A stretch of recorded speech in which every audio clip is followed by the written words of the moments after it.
आकाशवाणी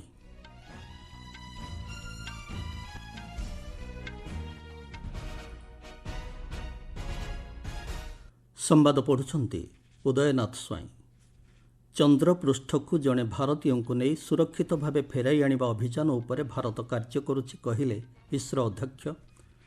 देश में बेआईन भाव चली ऑनलाइन मनी गेमिंग संस्थार 357टी वेबसाइट को बंद कला द्रव्य और सेवा कर गुइंदा निर्देशालय।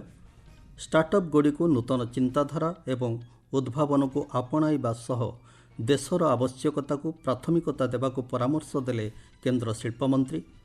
भारतर मोट घरोई उत्पाद जीडीपी विगत 10 वर्ष 105% अभिवृद्धि सह द्विगुणित होइछि एवं आईपीएल अष्टादश संस्करण आज आरंभ आउ किछि समय पर कोलकाता नाइट राइडर्स एवं रॉयल चैलेंजर्स बेंगालुरु मध्य मुकाबिला।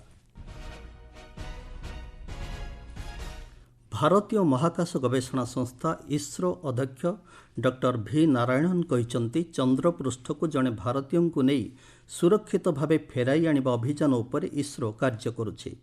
से कहिसंती प्रधानमंत्री नरेंद्र मोदी मार्गदर्शन में 2040 मसीहा सुधा इसरो एही कार्य को संपूर्ण करिबो। से कहिसंती 2035 मसीहा सुधा भारतर निजस्व महाकाश केंद्र प्रतिष्ठा हेबो।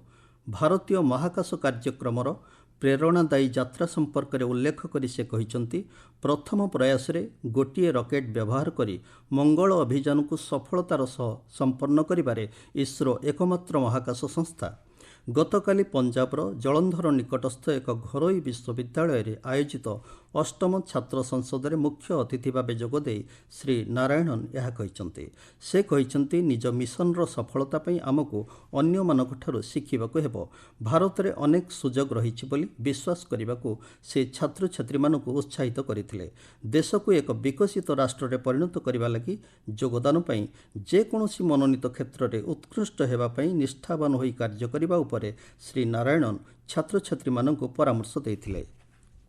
द्रव्य और सेवा कर गुइंदा निर्देशालय डीजीजीआई देश में बेआईन भाव चली ऑनलाइन मनी गेमिंग संस्थार 357टी वेबसाइट को बंद करिछि।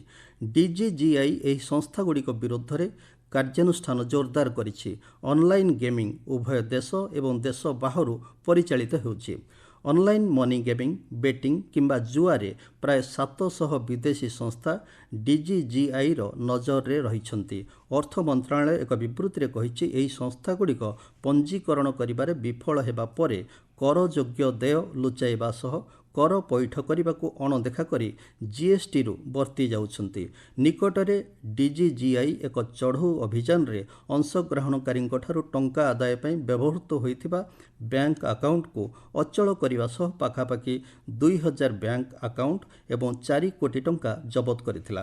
अन्य एक कार्यानुष्ठान रे यूपीआई आईडी सह जड़ित 392टी बैंक अकाउंट को अचल करा सह मोट 122 कोटी 5 लाख टंका अस्थायी भाव जबत करा जाइछि। डीजीजीआई वर्तमान सुधा भारत बाहर ऑनलाइन मनी गेमिंग प्लाटफॉर्म सह जड़ित अवैध देणनेण हेउथिबा 166टी अकाउंट को अचल करिछि। सरकार जनसाधारण को सतर्क रहिबाकू परामर्श देबा सह ऑनलाइन मनी गेमिंग प्लाटफॉर्म सह जड़ित न हेबाकू कहिसंती।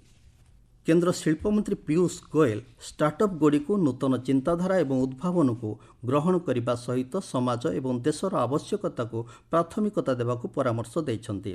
अहमदाबाद आज बेजलपुर स्टार्टअप फेस्टिवल द्वितीय संस्करण को संबोधित करी श्री गोयल विकसित भारतर लक्ष्य हासिल करिबारे स्टार्टअप भूमिका उपरे गुरुत्व आरोप करथिले। देश में स्टार्टअप गुड़ी को समर्थन करिया पई केंद्र सरकार द्वारा निया जाइथिबा फंड ऑफ फंड्स भली अनेक पदक्षेप उपरे श्री गोयल आलोकपात करथिले। गुजरात रे उद्योगी मनोभाव एवं स्टार्टअप नेटवर्क प्रशंसा करी मंत्री युवक मानकु रोजगार प्रदान एवं सामाजिक समस्यार अभिनव समाधान खोजिबारे स्टार्टअपर अवदान रहिछि बोली कहिथिले। देश रे स्टार्टअप इकोसिस्टम को सुदृढ़ करिया पई स्टार्टअप रे पुंजी निवेश करबाकू निवेशक और परामर्शदाता मानकु मंत्री अनुरोध करथिले। ବାଣିଜ୍ୟ ଓ ଶିଳ୍ପ ମନ୍ତ୍ରଣାଳୟ କହିଛି ବର୍ତ୍ତମାନ ସୁଦ୍ଧା 14ଟି ପ୍ରମୁଖ କ୍ଷେତ୍ର ପାଇଁ ଉତ୍ପାଦ ଭିତ୍ତିକ ପ୍ରୋତ୍ସାହନ ଯୋଜନା PLI ଅଧୀନରେ 764ଟି ଆବେଦନକୁ ଅନୁମୋଦନ କରାଯାଇଛି। ସେଥିମଧ୍ୟରୁ MSME କ୍ଷେତ୍ରର 176ଟି PLI ରହିଛି। ସେଗୁଡ଼ିକ ମଧ୍ୟରେ ଔଷଧ, ଡାକ୍ତରୀ ଯନ୍ତ୍ରାଂଶ, ଟେଲିକମ୍, ବୟନଶିଳ୍ପ, ଖାଦ୍ୟ ପ୍ରକ୍ରିୟାକରଣ ଏବଂ ଡ୍ରୋନ୍ ଭଳି କ୍ଷେତ୍ରର ହିତାଧିକାରୀ ରହିଛନ୍ତି। ଗତବର୍ଷ ନଭେମ୍ବର ସୁଦ୍ଧା ପ୍ରାୟ 1,61 ଲକ୍ଷ ଟଙ୍କାର ନିବେଶ ହୋଇଥିବା ଜଣାପଡ଼ିଛି। 2024-25 ସୁଦ୍ଧା ସରକାର 15 ଲକ୍ଷ କୋଟି 52 ଲକ୍ଷ ଟଙ୍କାର ଉତ୍ପାଦନ ଓ ବିକ୍ରୟ ଲକ୍ଷ୍ୟ ରଖିଥିବା ବେଳେ 14 ଲକ୍ଷ କୋଟି ଟଙ୍କାର ଉତ୍ପାଦନ ଓ ବିକ୍ରୟ ହୋଇଛି। ପ୍ରତ୍ୟକ୍ଷ ଓ ପରୋକ୍ଷ ଭାବେ 11 ଲକ୍ଷ 5 ହଜାର ନିଯୁକ୍ତି ସୁଯୋଗ ସୃଷ୍ଟି ହୋଇପାରିଛି। PLI ଯୋଜନା ମାଧ୍ୟମରେ ଭାରତର ପାରମ୍ପରିକ ସାମଗ୍ରୀ ରପ୍ତାନୀକୁ ରୂପାନ୍ତରଣ କରାଯାଇ ଉଚ୍ଚ ମୂଲ୍ୟଯୁକ୍ତ ଇଲେକ୍ଟ୍ରୋନିକ୍ସ, ଟେଲିକମ୍ ଏବଂ ପ୍ରକ୍ରିୟାକୃତ ଖାଦ୍ୟ ଉତ୍ପାଦ ରପ୍ତାନୀରେ ପରିଣତ କରାଯାଇଛି ବୋଲି ମନ୍ତ୍ରଣାଳୟ ସୂଚନା ଦେଇଛି। ଆପଣମାନେ ସମ୍ବାଦ ଶୁଣୁଛନ୍ତି ଆକାଶବାଣୀରୁ। ଭାରତର ମୋଟ ଘରୋଇ ଉତ୍ପାଦ GDP ବିଗତ 10 ବର୍ଷରେ 105% ଅଭିବୃଦ୍ଧି ସହ ଦ୍ୱିଗୁଣିତ ହୋଇଛି। 2015 ମସିହାରେ GDP $2.1 ଟ୍ରିଲିୟନ ଥିବାବେଳେ ଚଳିତ ବର୍ଷ ଏହା $4.3 ଟ୍ରିଲିୟନରେ ପହଞ୍ଚିଛି। ଆନ୍ତର୍ଜାତୀୟ ମୁଦ୍ରାପାଣ୍ଠି IMF ଦ୍ୱାରା ଜାରି ସୂଚନା ଅନୁସାରେ ଭାରତ ବର୍ତ୍ତମାନ GDP ଆଧାରରେ ବିଶ୍ୱର ପଞ୍ଚମ ବୃହତ୍ତମ ଅର୍ଥନୀତି। IMF ଦ୍ୱାରା ଜାରି ସୂଚୀରେ ଆମେରିକା, ଚୀନ, ଜର୍ମାନ ଓ ଜାପାନ ପରେ ଭାରତ ପଞ୍ଚମ ସ୍ଥାନରେ ରହିଛି। IMF କହିଛି ଗତ ଦଶନ୍ଧିରେ ଜାପାନର ଅଭିବୃଦ୍ଧି ଶୂନ୍ୟ ପ୍ରାୟ ରହିଥିବାରୁ ଭାରତ ଖୁବ୍ ଶୀଘ୍ର ଜାପାନକୁ ଅତିକ୍ରମ କରି ଚତୁର୍ଥ ବୃହତ ଅର୍ଥନୀତିରେ ପରିଣତ ହେବ। ବିଗତ 10 ବର୍ଷ ଆମେରିକାର GDP ଅଭିବୃଦ୍ଧି ହାର 66% ଏବଂ ଚୀନର ଅଭିବୃଦ୍ଧି ହାର 44% ରହିଛି ବୋଲି IMF ସୂଚନା ଦେଇଛି।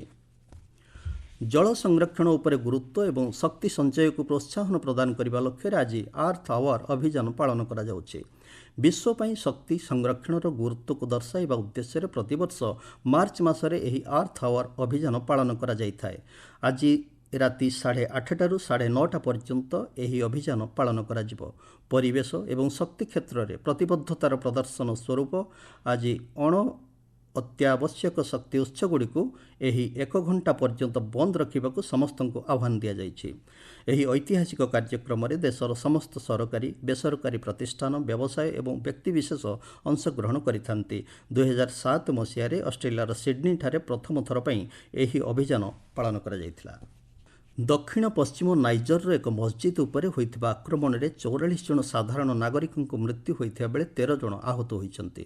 ସେ ଦେଶର ପ୍ରତିରକ୍ଷା ମନ୍ତ୍ରଣାଳୟ ପକ୍ଷରୁ କୁହାଯାଇଛି, କୋକୁରୁର ଗ୍ରାମାଞ୍ଚଳରେ ଥିବା ଫୋମ୍ବିକା ଗ୍ରାମରେ ଗତକାଲି ଅପରାହ୍ନରେ ପ୍ରାର୍ଥନା ଚାଲିଥିବା ବେଳେ ଏହି ଆକ୍ରମଣ ହୋଇଥିଲା।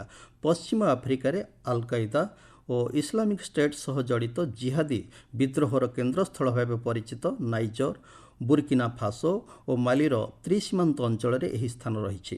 ଏହି ଆକ୍ରମଣ ପାଇଁ ସରକାର ଇସଲାମିକ ଷ୍ଟେଟ୍ର ସହଯୋଗୀ ସଂସ୍ଥା EIGS ସଂଗଠନକୁ ଦାୟୀ କରିଛନ୍ତି। ନୂଆଦିଲ୍ଲୀର ଜବାହରଲାଲ ନେହେରୁ ଷ୍ଟାଡିୟମରେ ଚାଲିଥିବା ଖେଲୋ ଇଣ୍ଡିଆ ପାରା ଗେମ୍ସ 2025ରେ ପ୍ରତିଦ୍ୱନ୍ଦ୍ୱିତା ଉଚ୍ଚକୋଟୀରେ ହୋଇଥିବା ବେଳେ ଖେଳାଳିମାନଙ୍କ ପ୍ରଦର୍ଶନ ଉତ୍ସାହଜନକ ରହିଛି। ଦେଶର ବିଭିନ୍ନ ପ୍ରାନ୍ତରୁ ଖେଳାଳିମାନେ ସେମାନଙ୍କର କ୍ରୀଡ଼ା ନୈପୁଣ୍ୟ ପ୍ରଦର୍ଶନ କରୁଛନ୍ତି। ଆଜି ଖେଳର ତୃତୀୟ ଦିବସରେ ମହିଳା ଜାଭଲିନ୍ ଥ୍ରୋ F33-34 ବର୍ଗରେ ଭାଗ୍ୟଶ୍ରୀ ମାଧବ ସ୍ୱର୍ଣ୍ଣପଦକ ଜିତିଥିବା ବେଳେ ଦୀପିକା ରାଣୀଙ୍କୁ ରୌପ୍ୟ ଏବଂ ଅକ୍ଷୟ କାଂସ୍ୟ ପଦକ ଜିତିଛନ୍ତି। ପୁରୁଷ ଡିସ୍କସ୍ ଥ୍ରୋ F56 ବର୍ଗରେ ବୀରଭଦ୍ର ସିଂ ସ୍ୱର୍ଣ୍ଣ ପଦକ ଜିତିଥିବା ବେଳେ ଆଦେଶ ଭାଟିଙ୍କୁ ରୌପ୍ୟ ଓ ରାମାନୁଜ କୁମାରଙ୍କୁ କାଂସ୍ୟ ପଦକ ମିଳିଛି। ପୁରୁଷ ସଟ୍ପୁଟ୍ F11 ବର୍ଗରେ ମୋନୁ ଘନଘସ ସ୍ୱର୍ଣ୍ଣ ପଦକ ବିଜୟୀ ହୋଇଥିବା ବେଳେ ପ୍ରବୀଣ ଶର୍ମାଙ୍କୁ ରୌପ୍ୟ ଓ ସାଗର କାଂସ୍ୟ ପଦକ ହାସଲ କରିଥିଲେ। ମହିଳା ଲଙ୍ଗଜମ୍ପ T20 ବର୍ଗରେ ଭୁବି ଅଗ୍ରୱାଲ ସ୍ୱର୍ଣ୍ଣ ପଦକ ଜିତିଥିବା ବେଳେ ନିତ୍ୟା ରୌପ୍ୟ ଓ ପୂଜା କାଂସ୍ୟ ପଦକ ହାସଲ କରିଛନ୍ତି। ଆଜି ସନ୍ଧ୍ୟା ସୁଦ୍ଧା ମୋଟ ପଦକ ତାଲିକାରେ ହରିୟାଣା 9ଟି ସ୍ୱର୍ଣ୍ଣ ପଦକ ସହ ଶୀର୍ଷରେ ଥିବାବେଳେ ତାମିଲନାଡୁ ମଧ୍ୟ 9ଟି ସ୍ୱର୍ଣ୍ଣ ପଦକ ସହ ଦ୍ୱିତୀୟ ସ୍ଥାନରେ ରହିଛି। ଉତ୍ତରପ୍ରଦେଶ 6ଟି ସ୍ୱର୍ଣ୍ଣ ପଦକ ସହ ତୃତୀୟ ସ୍ଥାନରେ ରହିଛି। ଇଣ୍ଡିଆନ୍ ପ୍ରିମିୟର ଲିଗ୍ର ଅଷ୍ଟାଦଶ ସଂସ୍କରଣ ଆଜିଠାରୁ ଆରମ୍ଭ ହୋଇଛି। ଆକର୍ଷଣୀୟ ଉଦ୍ଘାଟନୀ ସମାରୋହରେ ଚଳଚ୍ଚିତ୍ର ଜଗତର ଅଭିନେତା, ଅଭିନେତ୍ରୀ ଓ କଣ୍ଠଶିଳ୍ପୀମାନେ ଅଂଶଗ୍ରହଣ କରିଛନ୍ତି। କୋଲକାତାର ଇଡେନ୍ ଗାର୍ଡେନରେ ଅନୁଷ୍ଠିତ ହେବାକୁ ଥିବା ଏହି ଟୁର୍ଣ୍ଣାମେଣ୍ଟର ପ୍ରଥମ ମ୍ୟାଚ୍ ଆଉ କିଛି ସମୟ ପରେ କୋଲକାତା ନାଇଟ୍ ରାଇଡର୍ସ ଓ ରୟାଲ ଚ୍ୟାଲେଞ୍ଜର୍ସ ବେଙ୍ଗାଲୁରୁ ମଧ୍ୟରେ ଖେଳାଯିବ। ଏହି ଟୁର୍ଣ୍ଣାମେଣ୍ଟରେ ମୋଟ 10ଟି ଦଳ ଭାଗ ନେଉଛନ୍ତି। ସୁଇଜରଲ୍ୟାଣ୍ଡର ବାସେଲରେ ଚାଲିଥିବା ସ୍ୱିସ୍ ଓପନ୍ ବ୍ୟାଡମିଣ୍ଟନ ମହିଳା ଡବଲ୍ସ ସେମିଫାଇନାଲରେ ଭାରତୀୟ ବ୍ୟାଡମିଣ୍ଟନ ଯୋଡ଼ି ତ୍ରିଶା ଜଲି ଓ ଗାୟତ୍ରୀ ଗୋପୀଚନ୍ଦ ଏବଂ ଶୀର୍ଷ ମାନ୍ୟତାପ୍ରାପ୍ତ ଚୀନ୍ ଯୋଡ଼ି ସେଙ୍ଗସୁ ଲିଉ ଓ ଟାନ୍ ନିଙ୍କ ମଧ୍ୟରେ ମୁକାବିଲା ଜାରି ରହିଛି। ସମ୍ବାଦ ପ୍ରସ୍ତୁତ ହେବା ବେଳକୁ ଭାରତୀୟ ଯୋଡ଼ି ପ୍ରଥମ ସେଟ୍କୁ 21-15ରେ ଜିତି ଆଗରେ ରହିଛନ୍ତି। ମୁଖ୍ୟ ସମ୍ବାଦ ପୁଣି ଥରେ। ଚନ୍ଦ୍ରପୃଷ୍ଠକୁ ଜଣେ ଭାରତୀୟଙ୍କୁ ନେଇ ସୁରକ୍ଷିତ ଭାବେ ଫେରାଇ ଆଣିବା ଅଭିଯାନ ଉପରେ ଭାରତ କାର୍ଯ୍ୟ କରୁଛି କହିଲେ ଇସ୍ରୋ ଅଧ୍ୟକ୍ଷ। ଦେଶରେ ବେଆଇନ ଭାବେ ଚାଲିଥିବା ଅନଲାଇନ୍ ମନି ଗେମିଂ ସଂସ୍ଥାର 357ଟି ୱେବସାଇଟ୍କୁ ବନ୍ଦ କଲା ଦ୍ରବ୍ୟ ଓ ସେବାକର ଗୁଇନ୍ଦା ନିର୍ଦ୍ଦେଶାଳୟ। ଭାରତର ମୋଟ ଘରୋଇ ଉତ୍ପାଦ ଜିଡିପି ବିଗତ 10 ବର୍ଷରେ 105% ଅଭିବୃଦ୍ଧି ସହ ଦ୍ୱିଗୁଣିତ ହୋଇଛି। ଏବଂ ଆଇପିଏଲ୍ର ଅଷ୍ଟାଦଶ ସଂସ୍କରଣ ଆଜିଠାରୁ ଆରମ୍ଭ। ଆଉ କିଛି ସମୟ ପରେ କୋଲକାତା ନାଇଟ୍ ରାଇଡର୍ସ ଏବଂ ରୟାଲ ଚ୍ୟାଲେଞ୍ଜର୍ସ ବେଙ୍ଗାଲୁରୁ ମଧ୍ୟରେ ମୁକାବିଲା। ସମ୍ବାଦ ଶେଷ ହେଲା।